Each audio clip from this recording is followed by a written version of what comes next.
Hello दोस्तों, क्या हाल चाल। विजय सर आ गए हैं आपके पास पढ़ाने आप लोग का सबसे पसंदीदा सब्जेक्ट लेखा शास्त्र।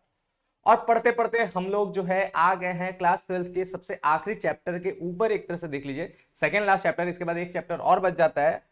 लेकिन इस चैप्टर में जिसका नाम है लेखांकन अनुपात, ठीक है, इस चैप्टर में या फिर अनुपात विश्लेषण भी कहते हैं बहुत लोग, तो इस चैप्टर में हमारा जो है क्या पढ़ना है, कैसे पढ़ना है, क्या जानना है। तो देखिए हम तो यहाँ पर आपको जो है वन शॉट के अंदर बेसिक थ्योरीज वगैरह ही पढ़ा पाते हैं, थोड़ा मोड़ा न्यूमेरिकल्स ही बता पाते हैं। लेकिन ये चैप्टर बहुत लंबा है, इसमें बहुत ढेर सारे क्वेश्चंस लगाने पड़ेंगे, बहुत ढेर सारे फॉर्मूलाज होंगे, ये सारी चीजें आपको देखना पड़ेगा। तो इस क्लास में इतना कुछ मुमकिन नहीं।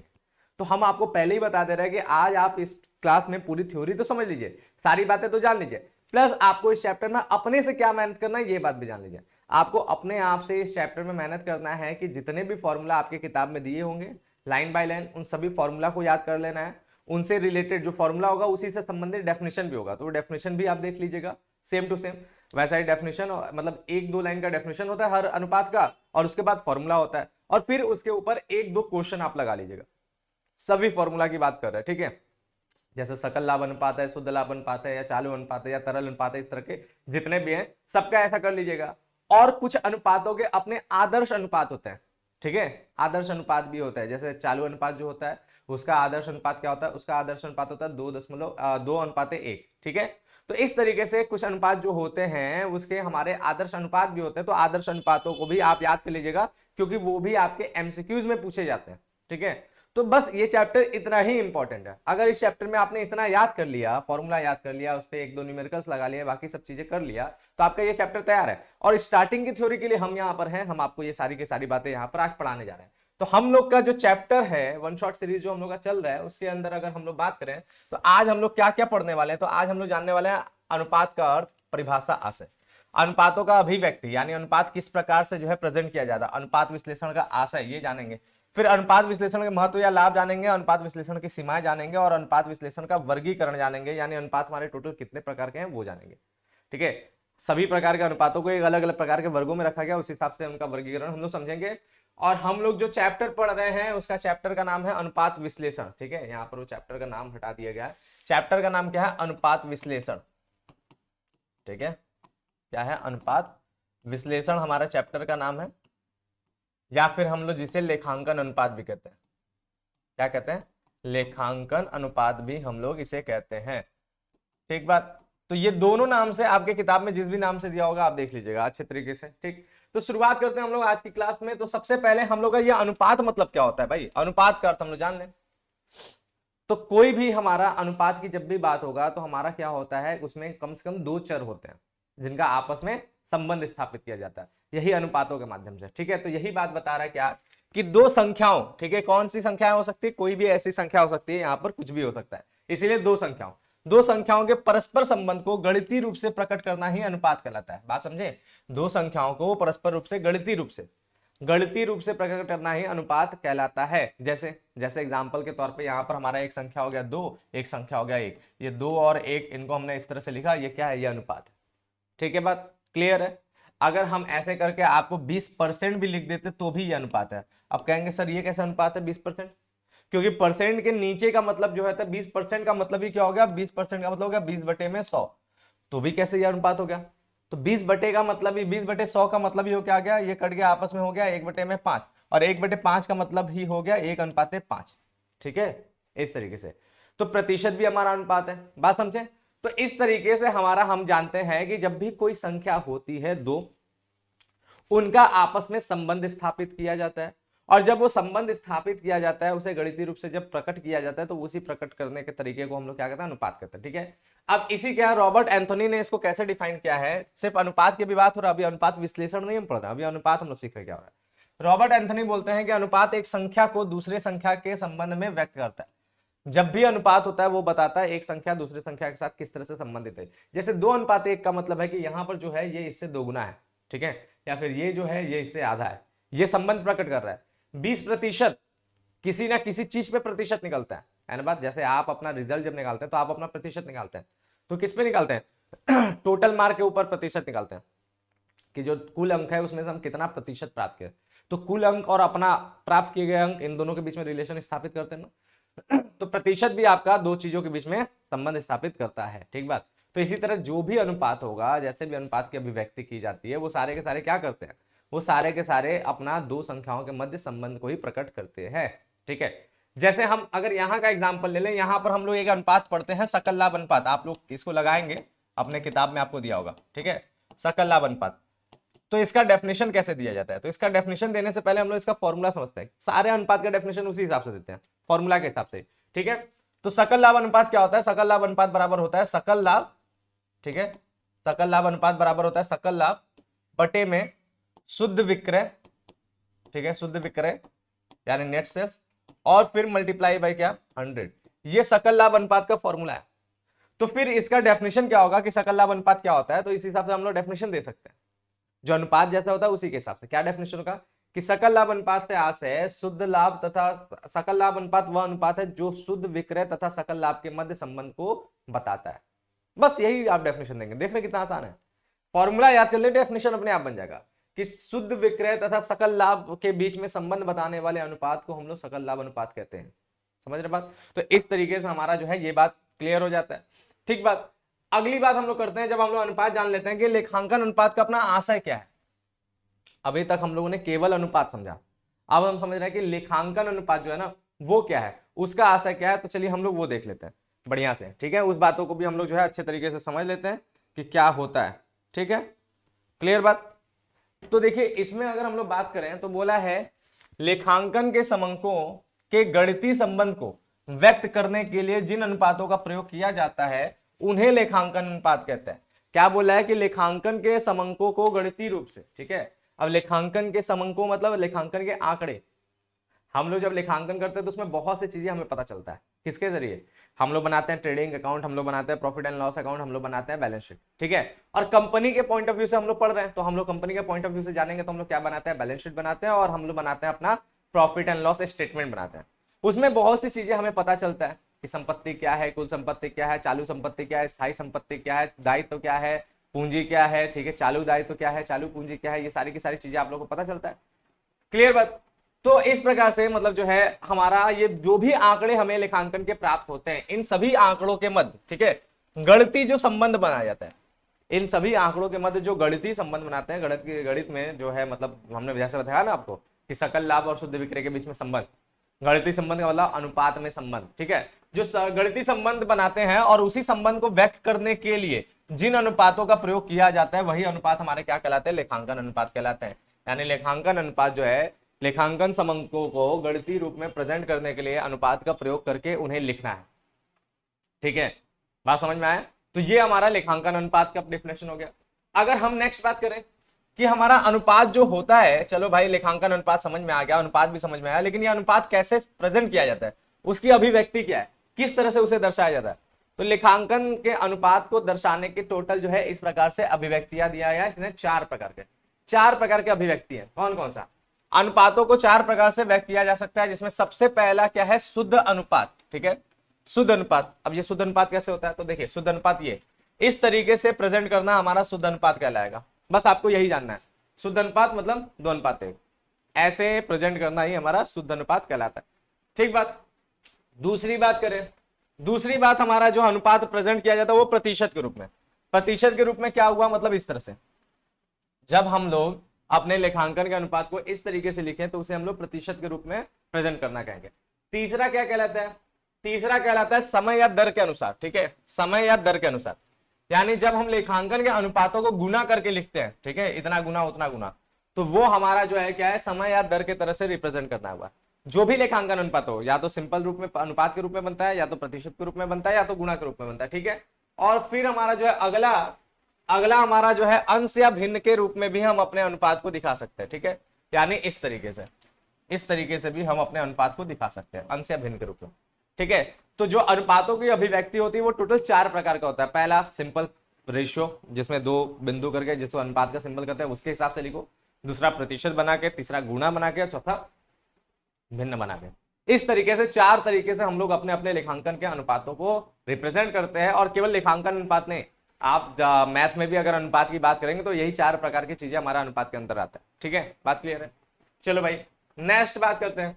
अब अनुपात विश्लेषण का अपना आशय समझ लेते हैं। अब हमें अनुपात समझ में आ गया, अनुपात का अभिव्यक्ति समझ में आ गया, लेखांकन अनुपात भी समझ में आ गया, लेकिन हम लोग का चैप्टर का नाम ना लेखांकन अनुपात ही तो है नहीं, हम लोग के चैप्टर का ना अनुपात विश्लेषण भी है, क्योंकि इसमें हम लोग विश्लेषण भी करते हैं। बात क्लियर है? तो चेक करते हैं कि कैसे विश्लेषण होगा, है ना। अगर हम बात करें तो वित्तीय विवरणों की विभिन्न लेखांकन मदों के आधार पर अनुपातों की गणना करना ही अनुपात विश्लेषण कहलाता है। ठीक बात। बोल क्या रहा है कि वित्तीय विवरणों की विभिन्न लेखांकन मदों के आधार पर अनुपातों की गणना करना ही अनुपात विश्लेषण कहलाता है। मतलब यहां पर यह हुआ कि हमारा जो हमने लेखांकन अनुपात पढ़ा ना, लेखांकन अनुपात बना देना, ठीक है, वही हमारा एक तरह से लेखा अनुपात विश्लेषण है। यही इस लाइन में अभी समझ में आ रहा है, लेकिन इतना लिखेंगे तो क्लियर नहीं होगा, क्योंकि इतना लिखेंगे तो दोनों मैच कर जाएगा कि हमारा लेखांकन के समंकों को अनुपात में प्रेजेंट करना ही हमारा लेखांकन अनुपात है। और यही चीज यहां भी लिखा है, क्या बोल रहा है कि वित्तीय विवरणों की विभिन्न लेखांकन मदों यानी लेखांकन के समंकों के आधार पर अनुपातों की गणना करना है, यानी उन्हें अनुपात में बनाना ही, अनुपात निकालना ही उसका अनुपात विश्लेषण है। ऐसा नहीं है, इतना लाइन से आपका बात क्लियर नहीं होगा, इसलिए आगे वाला लाइन भी जोड़ना पड़ेगा। ठीक है, क्या इसके आधार पर ही निष्कर्ष ज्ञात किए जाते हैं जो प्रबंधकों के निर्णय लेने में सहायता प्रदान करते हैं। यानी अब जाके बात बना, केवल अनुपात की गणना कर लेना ही अनुपात विश्लेषण नहीं है, वो अनुपात की गणना क्यों किया जाता है ये भी बताना पड़ेगा। हम जब अनुपात निकाल लेते हैं तो उन्हीं अनुपातों के अनुसार हम लोग आने वाले प्लान्स करते हैं, मालिक हो या प्रबंधक हो या ग्राहक हो, जो भी हो उसके हिसाब से ही अपने आगे के प्लान कर लेता है। इन्वेस्टर हो ये भी क्या कि लाभ प्रतिशत देख के समझ में आता है कि वो जो है किस प्रकार से उसका लाभ आ रहा है। ठीक है, उसके बाद जो है चालू अनुपात निकालने से देख लेता है कि उसकी शोधन क्षमता कैसी है। इस प्रकार से सभी अनुपात का अपना अपना महत्व है। उस अनुपातों को समझते हुए ही प्रबंधक आगे प्रबंध करता है, यानी उस अनुपातों के अनुसार ही वो विश्लेषण करता है, उस अनुपातों का उसके अनुसार जो है समझता है कि लेखांकन हमारा कैसा चला है, हमारा व्यापार कैसा चला है। ठीक है, और उसी के हिसाब से वो आगे की प्लान कर पाता है। जैसे आप जो है ना जर्नल किए, लेजर किए, ट्रायल बैलेंस बनाए, फिर फाइनेंशियल स्टेटमेंट तैयार करें। अब ये बहुत प्रोसेस है, बहुत लंबा चौड़ा। व्यापार में साल भर में बहुत कुछ हुआ है, लेकिन उन सभी चीजों का आपको निचोड़ निकालना होता है ना बात। उन सभी चीजों का निचोड़ निकालना पड़ता है ताकि आप उतनी बड़ी चीजों को कम से कम शब्दों में समझ पाए, जल्दी समझ पाए, और उसके हिसाब से आप अपना आगे का निर्णय ले पाए। इसीलिए ये काम किया जाता है अनुपात विश्लेषण का। सभी समंकों को क्या किया जाता है, आपस में संबंध स्थापित कर दिया जाता है। संबंध स्थापित करने के बाद, उन्हें समझने के बाद हम लोग निष्कर्ष की तरफ आगे बढ़ते हैं। ये पूरी प्रक्रिया ही, और संबंध कैसे स्थापित, अनुपातों में बनाकर। तो अनुपात में बनाकर संबंध स्थापित करके उनको फिर उन्हीं के आधार पे हम लोग क्या करते हैं, अपना निर्णय लेते हैं। तो यही पूरी प्रक्रिया ही हमारा क्या कहलाता है, अनुपात विश्लेषण कहलाता है। अनुपात बनाना समंकों का, और उसके हिसाब से अपना भविष्य तय करना, यानी प्रबंध में अब आगे क्या करेंगे वो तय करना, उसके अनुसार से निष्कर्ष निकालना। ठीक है, यही हमारा हो गया अनुपात विश्लेषण। अब आगे जो है, जो विक्सेन और कैले हैं वो कैसे डिफाइन करना है अनुपात विश्लेषण को।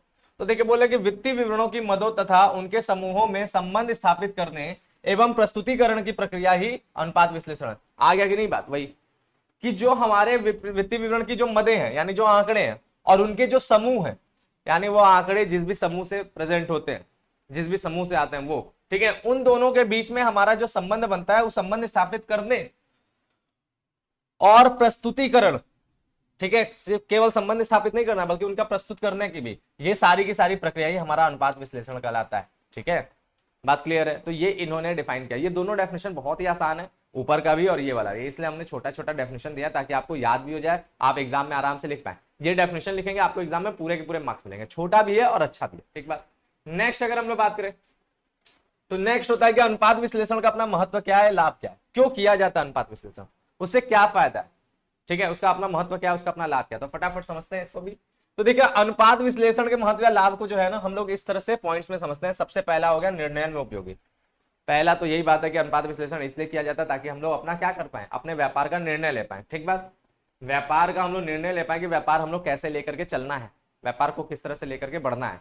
ठीक, जैसे क्या लिखा है कि अनुपात विश्लेषण के आधार पर परिणाम ज्ञात होने पर प्रबंधकों को निर्णय लेने में सहायता होती है, क्योंकि अनुपात विश्लेषण से जो परिणाम प्राप्त होते हैं उनके आधार पर ही प्रबंध निर्णय लेते हैं। देखिए अब अनुपात विश्लेषण के आधार पर हम लोग को बहुत सा परिणाम पता चलता है, उसके हिसाब से हम लोग अपना निर्णय लेते हैं। जैसे शोधन क्षमता अनुपात एक होता है, उसके जरिए हमें पता चलता है कि हमारा व्यापार जो है पेमेंट की क्या उसकी कैपेबिलिटी है, हम व्यापार में कितना लोन ले पाएंगे, उसी के हिसाब से ये निर्णय होता है। अगर शोधन क्षमता हमारी अच्छी है तो हम लोन लेने के काबिल हैं, लेकिन अगर हमारी शोधन क्षमता खराब है तो हम लोन नहीं लेंगे। ठीक है, तो प्रबंधकीय निर्णय किसके आधार पर होता है? इसी अनुपात विश्लेषण के आधार पर होता है। तो इसीलिए अनुपात विश्लेषण जो है महत्वपूर्ण है निर्णय लेने के लिए। दूसरी बात करें तो दूसरी बात करने के लिए बोला कि तुलना करने में उपयोगी।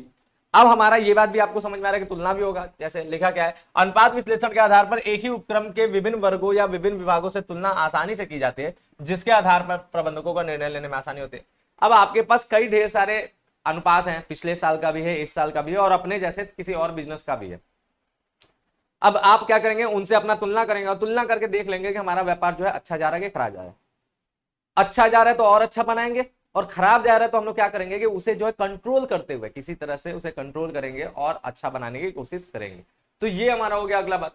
नेक्स्ट अगर हम लोग बात करें तो नेक्स्ट है नियंत्रण में उपयोगी। अगला क्या है, नियंत्रण के लिए भी काम होता है। वही हमने बोला ना कि अगर खराब होगा तो हम लोग उसे कंट्रोल करेंगे, नियंत्रण करें, तो नियंत्रण में भी काम करता है। तो अनुपात विश्लेषण के बाद उनकी मानक स्तरों से तुलना करके विवरण ज्ञात किए जाते हैं तथा विचरण के लिए उचित कार्यवाही किया जाता है। ठीक है, ठीक है, तथा विवरणों के लिए यहाँ पे होगा, तथा विवरणों के लिए उचित कार्यवाही किया जाता है। मतलब क्या है, तुलना करके विचरण ज्ञात किया जाता है। अच्छा, विचरण ही होगा यहाँ पे। विचरण का मतलब होता है आपका जो भी उनके बीच में जो चेंजेस है, ऊपर नीचे जो गैप है। ठीक है, अब देखिए पहले यहाँ पर दो दो शब्द लिख दिया, एक बोल दिया मानक, ठीक है, और दूसरा बोल दिया विचरण। अब ये क्या है, तो देखिए जैसे एग्जाम्पल के हिसाब से हम यहाँ पे आपको समझाते हैं। जो करेंट रेशियो होता है उसका फॉर्मूला देखिए क्या होता है। करेंट रेशियो का फॉर्मूला होता है current assets upon current liabilities. ठीक है, करेंट रेशियो का फॉर्मूला होता है current assets upon current liabilities. ठीक है, ये फॉर्मूला होता है। अब यहां पर हम लोग बात करें तो यहां पर जान लीजिएगा कि इसका जो ये फॉर्मूला होता है, तो आपके अपने व्यवसाय में जो भी उस समय का करेंट एसेट्स होगा और जो भी उस समय का करेंट लायबिलिटीज होगा वो आप यहां पे लिख देंगे। ठीक है, और उसके बाद अनुपात निकालेंगे और आप जानेंगे कि इसका अपना मानक है। मानक का मतलब एक स्टैंडर्ड, एक आदर्श। तो इसका मानक है कि करेंट रेशियो 2:1 होना चाहिए। जिस भी व्यापार का करेंट रेशियो 2:1 है वो व्यापार अच्छे कंडीशन में है, बढ़िया कंडीशन में। ठीक है, अगर किसी व्यापार का जो है अनुपात करेंट रेशियो का 2:1 से अधिक हो जाए, अधिक यानी 2.1 10:1 या 2.5 10:1 या 3:1, इस प्रकार से अगर किसी भी व्यापार का अनुपात जो है करेंट अनुपात मतलब चालू अनुपात वो 2:1 से अधिक हो जाए, ठीक है, 2:1 से अधिक हो जाए, मतलब वो व्यापार अपना जितना होना चाहिए उससे भी अच्छे कंडीशन में है, बहुत अच्छे कंडीशन में, क्योंकि इतना होना चाहिए बढ़िया के लिए और वो उससे भी ज्यादा है, यानी बहुत अच्छे कंडीशन में। ठीक है, लेकिन अगर कोई व्यापार का अनुपात इससे कम हो जाए, यानी 1.5:1 हो जाए, 1:1 हो जाए, ऐसा कंडीशन में जाए, ठीक बात, अगर कम हो जाए तो इसका मतलब आपके व्यापार की स्थिति खराब है। और जब आपके व्यापार की स्थिति खराब है तो इसका मतलब क्या करना होगा, आपको अपने व्यापार में नियंत्रण करने की आवश्यकता है। ठीक है, आप अपने व्यापार में नियंत्रण करके क्या करेंगे, या तो आप अपने चालू संपत्ति को बढ़ाने की कोशिश करेंगे या चालू दायित्व को कम करने की कोशिश करेंगे। ठीक है, नियंत्रण की आवश्यकता यहां पे समझ में आता है, तो यही बात बोला है। तो ये क्या है, इसी को हम लोग मानक कहेंगे। ठीक है, और विचरण क्या होता है, विचरण मतलब इन दोनों के बीच में जो तुलना होता है ना, अभी मानक और रियल स्थिति, मानक और रियल स्थिति के बीच में जो तुलना होता है और उन दोनों का जो गैप होता है ना, उसी को हम लोग विचरण कहते हैं। बात क्लियर है, तो वही चीज है यहाँ पर। ठीक, तो यही बोल रहा है कि मानक स्तरों से तुलना करके जो विचरण ज्ञात किया जाता है और विचरणों के लिए उचित कार्रवाई की जाता है। जब विचरण ज्ञात करते हैं और विचरण अगर हमारे फेवर में है, अच्छा कंडीशन प्रस्तुत कर रहा है, तो हम लोग उस पर कोई कार्रवाई करेंगे की जरूरत ही नहीं, भाई पहले से अच्छा है और अच्छा करने की कोशिश करना है अगर मन है तो। और हमारा क्या मन क्या है, वैसे भी व्यापार जो चला रहा है वो हमेशा अच्छा ही करना चाहेगा, मन की बात ही नहीं है। और दूसरी बात क्या है कि अगर विचरण हमारा दिखा रहा है खराब कंडीशन, तो फिर तो कार्रवाई करेंगे ना, फिर तो उसे नियंत्रित करके उसे अच्छा बनाने की कोशिश किया जाएगा। ठीक, नेक्स्ट बात है, नेक्स्ट हमारा बोलता है क्या, अगली बात बोलता है हमारा कि पूर्वानुमान करने में, ठीक है, पूर्वानुमान करने में उपयोगी। ठीक है, जब उपक्रम के पास अनेक वर्षों के अनुपात विश्लेषण उपलब्ध होते हैं तो ऐसे परिणामों से पूर्वानुमान आसानी से ज्ञात किया जा सकता है। बिल्कुल किया जा सकता है। अगर आप कई ढेर सारे वर्षों का अनुपात विश्लेषण रखे हैं, कई ढेर सारे मतलब 3 4 5 साल का आपने अनुपात विश्लेषण रखा है, तो आप एक अनुमान नहीं लगा पाएंगे कि इतना ऐसे ऐसे करते हुए हमारा बिजनेस चला है, अगले साल लगभग इतना होगा। जैसे एग्जाम्पल के तौर पर आप लोग PYQ सॉल्व करते हैं, क्यों करते हैं आप लोग जो है PYQ सॉल्व करते हैं ना, हम आपके हिसाब से स्टूडेंट के हिसाब से बता रहे हैं। प्रीवियस ईयर क्वेश्चन आप लोग सॉल्व करते हैं, पिछले साल के पेपर आप लोग सॉल्व करते हैं, 3 साल 4 साल 5 साल का आप लोग क्वेश्चन सॉल्व करते हैं कि नहीं, है ना बात। जब ये 3 साल 5 साल का आप पेपर जब सॉल्व करते हैं तो इन सॉल्यूशन में, इन पेपर के सॉल्यूशन करते समय आपको क्या मिल जाता है, आपको एक अनुमान मिल जाता है कि आने वाला कंडीशन यानी इस साल हमारा पेपर कैसा होगा। सेम उसी तरह व्यापार में भी जब कई वर्षों का अनुपात विश्लेषण देखा जाता है, जब कई वर्षों का अनुपात विश्लेषण ज्ञात किया जाता है और उसके बाद उसको देखने के बाद समझने के बाद एक फ्लो समझ में आता है कि व्यापार किस तरह से चल रहा है, उसका फ्लो क्या है, वो बढ़ने के कंडीशन में या घटने के कंडीशन में क्या है, तो आप आने वाला यानी भविष्य का भी अनुमान लगा लेंगे कि हाँ इस साल व्यापार ऐसा होने वाला है। ठीक बात, तो ये बात हो गया, समझ में आया। अगली बात, नेक्स्ट हमारा क्या है, नेक्स्ट हमारा प्रवृत्ति विश्लेषण में उपयोगी। ठीक है, अब ये प्रवृत्ति विश्लेषण क्या, प्रवृत्ति को इसी की बात हो रहा है, ट्रेंड की बात, हमारा व्यापार का ट्रेंड कैसा है। ठीक है, तो बता रहा है अनुपात विश्लेषण से विभिन्न वर्षों के परिणाम ज्ञात हो जाते हैं जिनसे प्रवृत्ति विश्लेषण आसान हो जाता है। प्रवृत्ति विश्लेषण का मतलब ट्रेंड। ठीक है, और ट्रेंड आपको पता ही है, ट्रेंड मतलब बताना कि आपका व्यापार जो है बढ़ते हुए जा रहा है या घटते हुए जा रहा है, या आपका व्यापार पहले बढ़ रहा है फिर घट रहा है फिर बढ़ रहा है फिर घट रहा है फिर बहुत बढ़ रहा है। जो भी ट्रेंड का मतलब यही होता है कि आपके व्यापार के चलने की तरीके पता चल जाएगा कि व्यापार किस तरह से चल रहा है, हर साल धीरे धीरे प्रोग्रेस कर रहा है या हर साल धीरे धीरे डाउन हो रहा है, या कुछ सालों में कुछ स्पेशल साल होते हैं, कुछ ऐसे होते हैं, या कुछ ऐसा समय होता है जिस समय व्यापार बढ़ता है और किस समय व्यापार घट जाता है। ठीक है, सबका अपना बूस्ट टाइम आता है, सबका अपना जो है लो जो है मंदी का यानी रिसेशन टाइम आता है, आप समझ ही रहे है कि नहीं बात। जैसे एग्जाम्पल के तौर पर देखिए, तो अगर हम लोग अपने एजुकेशन सिस्टम की बात करें तो एजुकेशन सिस्टम के जो भी व्यापार होते हैं उसमें जो है सबसे बूस्ट टाइम कब होता है, जब नए नए स्टूडेंट मिलेंगे। ठीक है, यानी कब, जब हम लोग का सीजन की स्टार्ट होता है ना बात, और रिसेशन कब होता है, जब हमारे सीजन का एंड होता है। तो इसी तरह से जैसे कोई रेस्टोरेंट की बात करते हैं तो उनमें क्या होता है, उनके व्यापार का बूस्ट टाइम कब होता है, जब कोई त्योहार वगैरह आता है, जब कोई ऐसा समय आता है जिस समय पार्टी हो। जैसे अब जो है न्यू ईयर वाला सिस्टम आ रहा है, तो इस समय क्या होगा, ये पूरा का पूरा जो ठंडी है, इनका पूरा पूरा रेस्टोरेंट मार्केट जो है बूस्ट रहता है, बहुत कस्टमर आते हैं। लेकिन फिर रिसेशन कब होता है, जैसे जैसे गर्मी आता है और जब त्योहार वार एकदम कम हो जाते हैं, ये सारी की सारी चीजें होता है, तो हमारा क्या होता है, ये चीजें खराब हो जाता है। ठीक बात, क्लियर बात। तो इसी तरीके से तो हर व्यापार का अपना जो है ट्रेंड होता है कोई ना कोई, और उस ट्रेंड को कैसे पता कर सकते हैं हम लोग, अनुपात विश्लेषण के माध्यम से, अनुपातों को समझ करके कि कब बढ़ रहा है कब घट रहा है कैसे क्या हो रहा है। ठीक, अगला बात,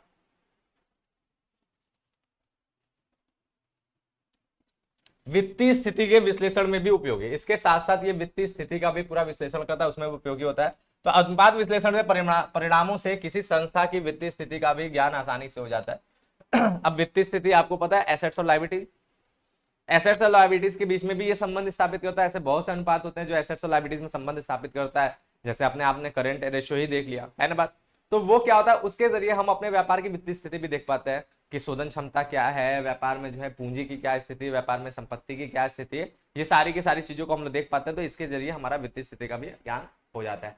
नेक्स्ट बात करें तो नेक्स्ट बात है हमारा विचरण विश्लेषण में उपयोगी। तो विचरण क्या होता है हमने समझा दिया, उसका विश्लेषण भी इसके जरिए हो जाता है। अनुपात विश्लेषण से तुलनात्मक अध्ययन को सरल बनाता है, विचरण होने पर उनके समाधान भी किए जाते हैं। ये बात हम लोग पहले भी पढ़ चुके हैं, सेम बात जैसे हमने बताया, विचरण हो जाएगा तो विचरण विश्लेषण हो गया, उसके जरिए हम लोग जो है उस पर कोई निर्णय ले पाएंगे कि उस विचरण को जो है कैसे कम करना है, अगर हमारे वो फेवर में नहीं है, यानी अगर हमारा बिजनेस को खराब कंडीशन में दिखा रहा है। फिर इसके बाद हमारा अगला क्या है, कार्य कुशलता के मापन में भी उपयोगी होता है। बिल्कुल होगा ही होगा, कार्य कुशलता भी इससे नापा जा सकता है। अनुपात विश्लेषण के आधार पर किसी संस्था की कार्य कुशलता उचित रूप में मापी जा सकती है। अगर अनुपात विश्लेषण करते हैं तो हमें ये पता चल जाता है ना कि हमारा संस्था किस तरह से चल रहा है। जब हमारी संस्था के बारे में हमें पता चल रहा है तो उसकी कार्य कुशलता भी पता चल रहा है कि हमारा संस्था जो है अगर प्रोग्रेस कर रहा है, यानी कार्य कुशलता उसकी अच्छी है, वो आगे बढ़ने वाला है, आगे बढ़ता रहता है। अगर हमारा जो है व्यापार जो है खराब कंडीशन में है, संस्था बेकार कंडीशन में, उसके बारे में पता चल जाता है। तो इसकी भी ज्ञान इसके जरिए होता है। ठीक है, नेक्स्ट क्या है, नेक्स्ट है संप्रेषण में उपयोगी। अब संप्रेषण भी इसके जरिए किया जाता है। अब संप्रेषण में उपयोगी का मतलब ये नहीं कि इसके जरिए बात कर रहे हैं, जैसे कि मोबाइल फोन है उससे हम लोग संप्रेषण कर रहे हैं, ऐसा नहीं है। संप्रेषण इसका ही किया जाता है, इससे जो निकलने वाले डेटा है, इससे निकलने वाले जो आंकड़े हैं, इससे निकलने वाले जो निष्कर्ष है, निर्णय है, यही बात समझ रहे हैं। इस चीज को हम अपने लोगों में आराम से बात करते हैं और उसको समझाते हैं, तो यही बात है। अनुपात विश्लेषण से प्राप्त परिणामों के आधार पर उन्हें आसानी से समझा जा सकता है एवं विभिन्न विभागों से संप्रेषण करने में सहायता मिलती है। ठीक है, जब हमें अनुपात विश्लेषण से जो परिणाम प्राप्त होते हैं उन्हें हम लोग बहुत आसानी समझ में आता है। यार रेशियो के फॉर्म में होता है, प्रतिशत के फॉर्म में होता है, आराम से वो चीज समझ में आ जाता है। ठीक है, गुना के फॉर्म में होता है, तो बहुत आसान हो जाता है उसको समझना। जब जैसे ही हम उसे आसानी से समझ पाते हैं तो हमें फिर जो भी संबंधित संस्था है उनके पास या फिर जो भी संबंधित विभाग है उनके साथ हम संबंध स्थापित करेंगे, संपर्क स्थापित करेंगे, बताएंगे कि आपका संस्था अच्छा कर रहा है, आपका संस्था खराब कर रहा है, आपका विभाग अच्छा कर रहा है, आपका विभाग खराब कर रहा है। संप्रेषण स्थापित करते हुए, संप्रेषण बनाते हुए उन्हें डिटेल देंगे और डिटेल के अनुसार उनसे फिर आगे कार्य करवाएंगे। ठीक है, तो ये अनुपात विश्लेषण ये भी काम में हमें मदद करता है।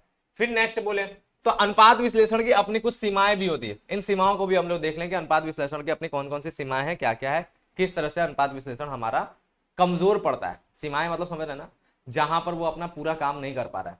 अच्छी चीजें हैं तो सीमाएं उसकी खराब चीजें है। ठीक है, तो क्या है इसकी सीमाएं? तो अनुपात विश्लेषण की सीमाएं निम्नलिखित है। जैसे सबसे पहला क्या है, लेखांकन नीतियों में भिन्नता। सबसे पहला सीमा तो ये है कि जो लेखांकन नीतियां हैं ना वही अलग अलग होती हैं। हर संस्था की अपनी अपनी लेखांकन नीति होती है। जब लेखांकन नीति अलग होता है, लेखांकन का तरीका अलग हो जाएगा, लेखांकन के आंकड़े अलग हो जाएंगे, और लेखांकन के जब आंकड़े गलत हो जाएंगे, अलग अलग हो जाएंगे, तो फिर तुलना करना बड़ा कठिन हो जाएगा। फिर जिस चीज के लिए ये प्रयोग किया जा रहा है वो बेकार हो जाएगा। यही बात है। तो जब अनुपात विश्लेषण विभिन्न संस्थाओं की तुलना करने के लिए किया जाता है तो ऐसी संस्थाओं के लेखांकन नीतियों की जानकारी कर लेनी चाहिए। यदि ऐसी नीतियों में एकरूपता नहीं है तो परिणाम भ्रामक होते हैं। यही ना बताया, जब अलग अलग संस्थाएं अलग अलग नीतियों की बनाते हैं और उनका आपस में आप तुलना करने की कोशिश करते हैं तो जाहिर सी बात है परिणाम सही नहीं होगा क्योंकि उसने कुछ और तरीके से लेखांकन किया, आपने कुछ और तरीके से लेखांकन किया। तुलना उसी का करना चाहिए दो एक लेवल पे हो, है ना बात, एक चीज में जो इनके अंदर कॉमन हो। जो कॉमन नहीं है, जो एक जैसे नहीं, उनका तुलना करेंगे तो आप तुलना करने का कोई मतलब नहीं होगा। जैसे हम हमेशा एग्जाम्पल देंगे, साइंस और कॉमर्स के टीचर का आपस में तुलना नहीं है, क्योंकि वो साइंस पढ़ा रहे हैं, हम कॉमर्स पढ़ा रहे हैं, तो नहीं हो सकता तुलना, वो अलग अलग फील्ड हो गया। ठीक है, साइंस का आपस में तुलना कर सकते हैं, कॉमर्स का आपस में तुलना कर सकते हैं। ठीक है, हाँ, लेकिन क्योंकि वो टीचर है, पढ़ाने की अपनी उनकी तकनीक है, तो तकनीक के रूप में आप उनका तुलना कर सकते हैं, वो टीचर किस तकनीक से पढ़ा रहा है, ये टीचर किस तकनीक से पढ़ा रहा है, और इंगेजिंग है कि नहीं, इस तरह से तुलना हो सकता है। लेकिन सब्जेक्ट के ज्ञान के हिसाब से इस तरह से आप तुलना कर ही नहीं सकते, क्योंकि उनका सब्जेक्ट अलग है, आपका सब्जेक्ट अलग है कि नहीं बात। तो तुलना करने के लिए कॉमन चीजें होना चाहिए, और कॉमन चीजें तभी होगा ना जब लेखांकन नीतियां सेम टू सेम हो। अगर लेखांकन नीतियां सेम है तो लेखांकन अच्छे तरीके से बराबर एक ही जैसे चल रहा होगा, तुलना करो सही निष्कर्ष निकलेगा। अलग अलग लेखांकन नीतियां, गलत निष्कर्ष निकलेगा, गलत तुलना होगा, बेकार हो जाएगा। ठीक बात। नेक्स्ट हमारा क्या है, नेक्स्ट हमारा सीमित उपयोग। सीमित उपयोग यानी इसका उपयोग भी बहुत कम है। जैसे क्या है, किसी अनुपात का स्वयं में कोई महत्व नहीं होता, वित्तीय विवरणों के विश्लेषण एवं निर्वचन के लिए अनेक अनुपातों की गणना करनी पड़ती है। वैसे तो पूर्ण रूपेण ये बात नहीं है। अब ये बता रहा है कि सारे अनुपात अकेले में अपने आप में पूर्ण नहीं है। जैसे आपने सकल लाभ अनुपात निकाल लिया, अब सकल लाभ अनुपात निकाल करके आपको कुछ होगा नहीं, उसके साथ आपको शुद्ध लाभ अनुपात, बाकी सारा चीज चाहिए। केवल एक सकल लाभ अनुपात से आप पूरे व्यापार को नहीं समझ सकते, है ना बात। तो यही यहाँ पर कहने का सेंस है कि सीमित उपयोग है इसका। अगर सकल लाभ अनुपात निकालना है तो उसके जरिए आप केवल सकल लाभ तक ही अपना दिमाग लगा पाएंगे, उसके आगे का आप कुछ नहीं गणना कर पाएंगे, कुछ नहीं समझ पाएंगे, किसी पे आगे आप निष्कर्ष नहीं निकाल पाएंगे।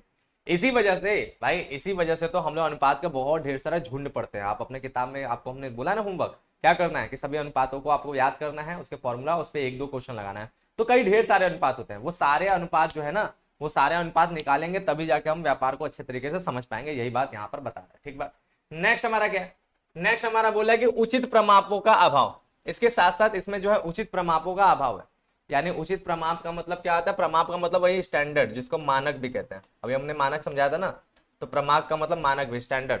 जैसे हमने बताया चालू अनुपात का 2:1 है। ठीक है, अब देखिए है क्या कि मानक दिया तो है, लेकिन ये नहीं कि सबका दिया। अभी आप पढ़ेंगे तो देखिए सबका मानक नहीं है। जैसे सकल लाभ अनुपात, इसका कोई मानक नहीं, शुद्ध लाभ अनुपात, इसका कोई मानक नहीं, इन लोग का मानक नहीं है। चालू अनुपात का मानक है, तरल अनुपात का मानक है, इस तरह के अनुपात का मानक है। तो उचित प्रमापों का अभाव यानी संपूर्ण आपके पास प्रमाप नहीं है, जिसके वजह से आप जो है हर चीज का सही निर्णय निष्कर्ष नहीं निकाल पाते हैं। जब एक मानक मिल जाता है, एक प्रमाप मिल जाता है, तो हमें पता चल जाता है कि भाई इतना होना चाहिए, इससे कम होगा तो खराब होगा, इससे ज्यादा होगा तो बढ़िया होगा। तो हमें जो है अपने व्यापार को मैनेज करना आसान हो जाता है। लेकिन जब जिस चीज के मानक ही नहीं है तो उस चीज के हिसाब से उसमें हम कैसे पता करेंगे कि हाँ इसी को हम अच्छा बोले और इसी को हम खराब बोले, नहीं ना। तो उचित मानक का यहाँ पर अभाव है, जिसकी वजह से ये प्रॉब्लम हो जाता है। तो यही बोला है कि सभी संस्थाओं के लिए अनुपातों का प्रमाप निर्धारित करना कठिन कार्य है, इसीलिए अनुपातों की तुलना करने या परिणाम ज्ञात करने में कठिनाई होती है। बात क्लियर है, यही बात है। नेक्स्ट बात, नेक्स्ट बोला है मूल्य स्तर पे परिवर्तन। इसके साथ साथ मूल्य स्तर भी बदलता रहता है। जैसे पिछले साल सस्ता था कोई चीज, इस साल महंगा हो गया, ठीक बात, ऐसा बात है। तो प्राइस हमेशा बढ़ जाएगा, प्राइस हमेशा बढ़ेगा, अमाउंट हमेशा बढ़ जाएगा। तो इसके वजह से आपको लगेगा कि हाँ आपके, क्योंकि अकाउंटिंग में हम लोग न्यूमेरिक चीजें लिखते हैं, नंबर में सारी चीजों को लिखते हैं, संख्या में सारी चीजों को व्यक्त करते हैं। तो जैसे एग्जाम्पल के तौर पे मान लीजिए आपने जो है 100 माल बेचा, ठीक है, 20 रुपए के हिसाब से, 100 माल बेचा 20 रुपए के हिसाब से, आपने जो है 2000 रुपए का माल बेचा, ठीक है। अब क्या हुआ, आपने जो है ना कितना 2000 का माल बेचा, अब आपने जो है 50 माल बेचा कितने रुपए के हिसाब से, 40 रुपए के हिसाब से, तो भी आपका 2000 दिख रहा है। तो ऐसे कंडीशन में क्योंकि मूल्य बढ़ गया 20 से 40 हो गया, ठीक बात, लेकिन आपका यहां पर अमाउंट तो सेम दिख रहा है, टोटल सेल्स का अमाउंट आपको सेम दिख रहा है कि यहां भी 2000 है, यहां भी 2000 है। तो इस हिसाब से अगर आप देखेंगे तो आपको लगेगा कि आपने जो है सेम टू सेम उतना ही माल बेचा जितना आपने बेचा। लेकिन जब आप क्वांटिटी देखेंगे तो पता चलेगा अरे यार सेल्स तो बहुत घट गया है ना, बात सेल्स घट गया। तो मूल्य स्तर का भी हमारे लेखांकन आंकड़ों पर प्रभाव पड़ता है और उसके वजह से भी समस्याएं खड़ी हो जाती है, ठीक बात। तो यही बात यहां पर है कि मूल्य स्तर में परिवर्तन होने पर अनुपात विश्लेषण का परिणाम जो है भ्रमपूर्ण हो सकते हैं। इसके मूल्य स्तर पर परिवर्तन को ध्यान रखना चाहिए, इसीलिए आपको जो है मूल्य स्तर में जो परिवर्तन होता है उसको देखना चाहिए, उसके हिसाब से भी आपको चीजों को समझना पड़ेगा, नहीं तो मूल्य स्तर बदलते ही सारे के सारे आंकड़े जो है अंडरमेंट शो करेंगे, ठीक बात। नेक्स्ट हमारा क्या, पक्षपात होना। इसके साथ साथ इसमें पक्षपात भी होता है, जैसे क्या है कि अनुपात विश्लेषण एक साधन है जिसके आधार पर उचित निष्कर्ष निकाले जाते हैं, ठीक है, किंतु अलग अलग व्यक्ति अपने दृष्टिकोण से अलग अलग अर्थ निकालते हैं। अब क्या होता है ना कि पक्षपात इसलिए बोला जा रहा है क्योंकि हम अगर किसी चीज को पढ़ते हैं, किसी चीज को समझते हैं, फिर बगल में कोई और आदमी है वो किसी चीज को पढ़ता है, किसी चीज को समझता है, तो क्या होता है कि सबका दिमाग अलग अलग तरीके से जो है चीजों को एब्जॉर्ब करता है, अलग अलग नजरिया होता है सबको देखने का, सबको समझने का। तो बस यही बात यहाँ पर बोल रहा है कि आज कोई और आपने पढ़ा, आप अपने हिसाब से निष्कर्ष निकाल लिया, किसी और ने पढ़ा, कोई अपने हिसाब से निष्कर्ष निकाल लिया। जैसे एग्जाम्पल के तौर पर देखिए, किसी के लिए 70% भी बहुत होता है, बोर्ड में 70% पा गया तो मिठाइयां बांटने लगेगा, और किसी के लिए क्या होता है कि 90% आने के बाद भी आंसू बहाते हैं, है कि नहीं बात, कि हमने टॉप नहीं किया, हम ये है हम वो है। तो क्या है रिजल्ट, देखिए रिजल्ट कितना अंतर है दोनों में, 90 वाला अच्छा है लेकिन फिर भी वो रो रहा है, 70 वाला जो खुश है। तो यही नजरिया का फर्क होता है कि रिजल्ट तो भले ही आपको जो दिख रहा है, लेकिन आपके दिमाग में उस रिजल्ट को लेकर के क्या चल रहा है उसके हिसाब से आप पक्षपातपूर्ण निष्कर्ष निकालते हैं। तो यही बात यहाँ पर भी है कि आप जब अनुपात विश्लेषण की बात करेंगे तो अलग अलग व्यक्ति अलग अलग उसका अर्थ निकालते हैं, जो इसकी एक और सीमा है। फिर इसके बाद नेक्स्ट, गुणात्मक तत्वों का अभाव। इसमें जो है गुणात्मक तत्व नहीं होता है, जैसा कि हमने आपको बताया, आप इस बात को जानिए, इसी में क्या किसी में भी भाई, जब लेखांकन के अंदर ही केवल संख्यात्मक चीजों को लिखा जाता है, गुणात्मक चीजों को जो है लेखांकन में कभी लिखा ही नहीं जाता है, तो ये कहां से गुणात्मक ले आएगा, ये भी गुणात्मक नहीं लाएगा। जब लेखांकन में हमारा गुणात्मक चीज ही नहीं है और ये लेखांकन के आंकड़ों को ही ना लेकर के चल रहा है, तो ये अपने मन से तो कोई गुणात्मक नहीं ले आ पाएगा। तो गुणात्मक चीजों का भी यहाँ पर अभाव होता है, जैसा कि लेखांकन में होता है। यही बात यहाँ पर हो रहा है कि अनुपात विश्लेषण संख्यात्मक विश्लेषण की तकनीक है, इस कारण इसमें गुणात्मक तत्वों की उपेक्षा की जाती है। लेखांकन में ही यार, पूरे के पूरे लेखांकन में ही जब गुणात्मक नहीं, तो ये किस चीज का गुणात्मक कहां से लाएगा। गुणात्मक समझ रहे हैं ना, गुण की बात करना है ना बात। जैसे आपने जो है एक माल बनाया है, ठीक है, आपने जो है एक माल बनाया, उसकी कॉस्टिंग मान लीजिए 100 रुपए, ठीक है, और आपने फिर वही माल बनाया और उसकी कॉस्टिंग आपका 150 आ गया, ठीक है। आपने एक बार माल बनाया, उसकी कॉस्टिंग 100 रुपया थी, और सेम टू सेम आपने माल बनाया, उसकी कॉस्टिंग 150 रुपया हो गई। तो लेखांकन के अनुसार आपने कॉस्ट बढ़ा दिया, बस यही दिखेगा। लेकिन एक्चुअल में क्या है, आपने जो ये 100 रुपए का माल बनाया था उसकी क्वालिटी एकदम बेकार था, एकदम बेकार, और आपने ये जो 150 रुपए का माल बनाया उसकी क्वालिटी बहुत बेस्ट है, जनता के सामने जाते ही वो फटाफट बिक जाएगा। तो फिर अब गुण तो लेखांकन दिखेगा नहीं, उसका तो लिखा नहीं जा सकता है, यही समस्या है, ठीक है। तो लेखांकन जो है गुणात्मक तत्वों की अपेक्षा करता है, इसलिए अनुपात विश्लेषण भी उसको नहीं शो कर पाता है, ये भी इसकी एक सीमा है। फिर नेक्स्ट है विभिन्न शब्दावलियां। इसके साथ साथ इसमें जो है काफी ढेर सारी शब्दावलियां हैं, जैसे लेखांकन शब्दावली, एक शब्द के अनेक अर्थ लगाए जा सकते हैं, इसलिए ऐसे शब्दों का अर्थ सुनिश्चित कर लेना चाहिए, अन्यथा परिणाम भ्रामक हो सकते हैं, ठीक है। शब्दों, अनेक शब्द अनेक अर्थ लगाए जाते हैं, ठीक है, शब्दावलियां, ठीक है। तो क्या है कि हमारा जो है ना, इस प्रकार से हमारा जो लेखांकन में जो शब्द होते हैं उसके अपने अपने अलग अलग टाइप के अर्थ होते हैं। जैसे अगर हम बोले टर्नओवर, ठीक है, तो टर्नओवर का मतलब क्या हो जाता है, ठीक है, इसका आपको जो है अर्थ निकालना पड़ेगा, ठीक बात। तो टर्नओवर जो है ये बताता है कि आपने जो है एक बार, एक साल में कितनी बार वो चीज आया गया है ना बात, यही बताया यार। और टर्नओवर का मतलब बिक्री भी होता है, टर्नओवर का मतलब बहुत सा मीनिंग अपना निकल सकता है, ठीक है। उसी तरह जो है रेवेन्यू, ठीक है, तो रेवेन्यू फ्रॉम ऑपरेशन एक आता है, रेवेन्यू फ्रॉम ऑपरेशन, तो रेवेन्यू फ्रॉम ऑपरेशन का मतलब भी बिक्री होता है, ठीक है। अब इसका भी आपको अर्थ पता होना चाहिए, वरना रेवेन्यू फ्रॉम ऑपरेशन का मतलब आप यही सोच सकते हैं कि संचालन आय, आप ये सोच सकते हैं, ठीक है। तो इस प्रकार की चीजें हैं, तो ऐसे करके आपको जो है चीजों को समझना पड़ेगा कि लेखांकन में हमारा जो है ना, लेखांकन में शब्दों का अपना एक एक शब्द होते हैं, उसके कई अर्थ निकल सकते हैं। तो जब भी लेखांकन अनुपात आप निकालने जाए तो पहले उन शब्दों को सुनिश्चित करना पड़ता है, उसका अर्थ निकालना पड़ता है, ये भी इसकी एक सीमा है। फिर नेक्स्ट बात करें तो नेक्स्ट बात होता है हमारा अनुपात विश्लेषण का वर्गीकरण। ठीक है, ये हमारे हमने जो अभी तक बात किया ये हमारे मुख्य थ्योरी थे। आपके एग्जाम में अनुपात विश्लेषण का अर्थ ही पूछा जाता है, महत्व लाभ पूछा जाता है जो हमने बताया, और सीमाएं पूछा जाता है। इसके अलावा अगर आवश्यकता पूछेगा तो महत्व वाले पॉइंट लिख दीजिएगा। ठीक है, अगर आपका जो है बाकी वैसे इतना ही पूछता है और विशेषता वगैरह तो नहीं पूछता है, ठीक बात, तो ये पूछेगा, आवश्यकता पूछ सकता है तो आवश्यकता में महत्व वाला ही बात हो जाएगा।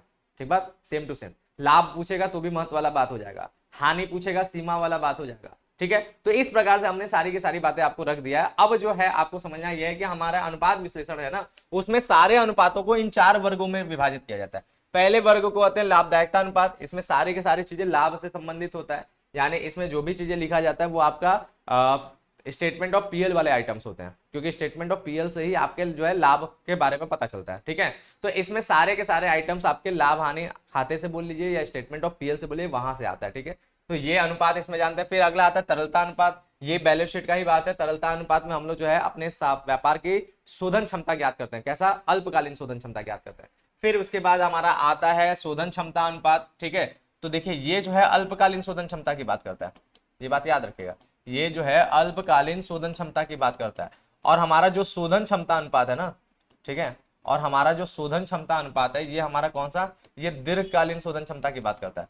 ठीक है, तो इसमें हमारे जो है लॉन्ग टर्म सारे के सारे एसेट्स और लायबिलिटीज की बात हो जाता है। ठीक है, तो ये दीर्घकालीन शोधन क्षमता की बात करता है, तो इसके अंदर हम लोग ये भी ज्ञात करते हैं। ठीक है, तो ये हमारे अनुपात हो गया, ये दोनों के दोनों बैलेंस शीट के हिसाब से चलता है। फिर हमारा अगला आ गया कार्यशीलता या आवर्त अनुपात।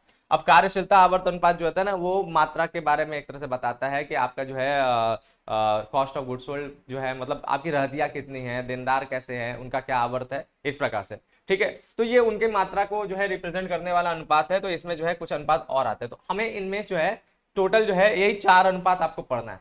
आपके इन चारों अनुपात में जो है ना कुछ अनुपात दिए होंगे, और कितने अनुपात पढ़ना है, जब भी ये चारों अनुपात खोलेंगे तो हर हेडिंग के आपको स्टार्टिंग के 4 या 5 अनुपात जो होंगे बस उसी पे मेहनत करना है। लास्ट में बहुत से और अनुपात भी कुछ किताबों में होते हैं जो फालतू के होते हैं, उसको पढ़ने से कोई मतलब नहीं। फालतू के मतलब आपके यहाँ के लिए फालतू में, सिलेबस में, ऐसा नहीं कि लाइफ के लिए। आपके एग्जाम में वो नहीं आएगा, बोर्ड में वो नहीं आएगा। आपको बस बोर्ड के हिसाब से अगर चलना है तो क्या देखना होगा, आपको जो है क्या करना होगा कि हर एक हेडिंग के अंदर 4 से 5 अनुपात होंगे, 4 से 5 अनुपात पहले वाले ही पढ़िएगा, और उसी पे जो है दो दो एक एक न्यूमेरिकल्स लगाते चलिएगा, आपका पूरा ये चैप्टर हो जाएगा तैयार। ठीक बात, और क्या क्या तैयार करना है तो हम बता दे रहे हैं आपको। सभी अनुपातों का, जो भी अनुपात होगा ना, सभी अनुपातों का अर्थ देखना है। ठीक है, याद रखिएगा, सभी अनुपातों का अर्थ ये आपको पढ़ लेना है। इसके बाद आपको और क्या पढ़ना है, इसके बाद आपको पढ़ना है सभी अनुपातों का जो भी आदर्श अनुपात मिल जाए। अच्छा, सबके मिलेंगे नहीं, जिसका भी आदर्श अनुपात मिलेगा उसी का, क्योंकि अभी आपने सीमाएं में पढ़ा ना कि सबका मानक नहीं है। ठीक है, तो जितने भी हम आगे बता दे रहे हैं, आदर्श अनुपात आपको पढ़ लेना है। सबका आदर्श अनुपात याद रहना चाहिए, जिसका जिसका रहेगा वो किताब में दिया रहता है सबके। ठीक है, सबका आदर्श अनुपात आप याद कर लीजिएगा, जैसे चालू अनुपात का, तरल अनुपात का, इस प्रकार से सबका अपना आदर्श अनुपात होता है, वो याद कर लीजिएगा। फिर इसके बाद क्या करना होगा, फिर उसके बाद आपको न्यूमेरिकल सॉल्व करना है। न्यूमेरिकल में ज्यादा नहीं सॉल्व करना है, हम आपको बता रहे हैं कि सभी एक एक अनुपात का। ठीक है, जैसे आप मान लीजिए सकल लाभ अनुपात, उसका 2 क्वेश्चन लगा लीजिए। फिर आएगा शुद्ध लाभ अनुपात, उसका 2 क्वेश्चन लगा लीजिए। चालू अनुपात, उसका 2 क्वेश्चन लगा लिया। तरल अनुपात, उसका 2 क्वेश्चन लगा लिया। इस प्रकार से आपको जो है सबका 2-2 क्वेश्चन लगा लीजिएगा, 2 से 3 क्वेश्चन उतना काफी है। और एग्जाम के भी आप प्रीवियस ईयर पेपर देखेंगे ना, उसमें भी जो है आपके एग्जाम में 3 से 4 अनुपात या 2 से 3 अनुपात ही पूछा जाता है, कोई चुन करके। ठीक है, तो अगर आपका प्रैक्टिस रहेगा तो आप आराम से उसको लगा लेंगे। तो यही इस तरह से हमारा ये चैप्टर हो जाता है समाप्त। ठीक बात, तो चलिए आज हम लोगों ने देख लिया अनुपात विश्लेषण वाला चैप्टर। आज हम लोगों ने समझ लिया कि अनुपात विश्लेषण क्या होता है, कैसे होता है, किस प्रकार से होता है। इस चैप्टर को हम लोगों ने जाना। साथ ही साथ हम लोगों ने इसी को हम लोग लेखांकन अनुपात भी कहते हैं। ठीक है, इसी को क्या कहते हैं, इसी को लेखांकन अनुपात भी कहते हैं। तो जिस भी नाम से आपके किताब में दिया होगा, इस चैप्टर को हम लोगों ने समझा। ढेर सारे होमवर्क हम आपको दे चुके हैं। ठीक है, हमने आपको जो है ढेर सारे होमवर्क दे दिया, आप उस होमवर्क को देखिएगा, करिएगा। जो हमने क्या दिया, वही सभी अनुपात का अर्थ याद करना है, उसके बाद उसके जो है आदर्श अनुपात देखने हैं, और उसके बाद उसके 2-2 क्वेश्चन हर अनुपात में निकाल लेना है। ठीक है, तो होमवर्क फिर से हम यहाँ पर लिख दे रहे हैं, क्या करना है, अर्थ, ठीक, आदर्श अनुपात, आदर्श अनुपात और हम पूरे स्लाइड में यहाँ नहीं रखे हुए उस चीज को, वरना आपको आपके किताब में हो सकता है कोई और फॉर्मूला कुछ और तरीके से दिया हो। वैसे फॉर्मूला तो सेम होगा, लेकिन ऊपर नीचे आगे पीछे करके दिया होगा। तो आप जिस भी बुक से पढ़ते हैं उस बुक से पढ़ेंगे तो ज्यादा बेस्ट रहेगा, ज्यादा समझ में आएगा। ठीक है, हम अपने अकॉर्डिंग देंगे तो आपको थोड़ा सा कंफ्यूजन हो सकता था, इसलिए हमने नहीं दिया। ठीक है, तो अर्थ याद कर लेना, आदर्श अनुपात याद कर लेना, और उसके बाद साथ साथ आपको जो है न्यूमेरिकल सॉल्व करना है। ठीक है, न्यूमेरिकल्स में कैसे, सभी अनुपात के दो दो कम से कम, सभी अनुपात के कम से कम दो न्यूमेरिकल।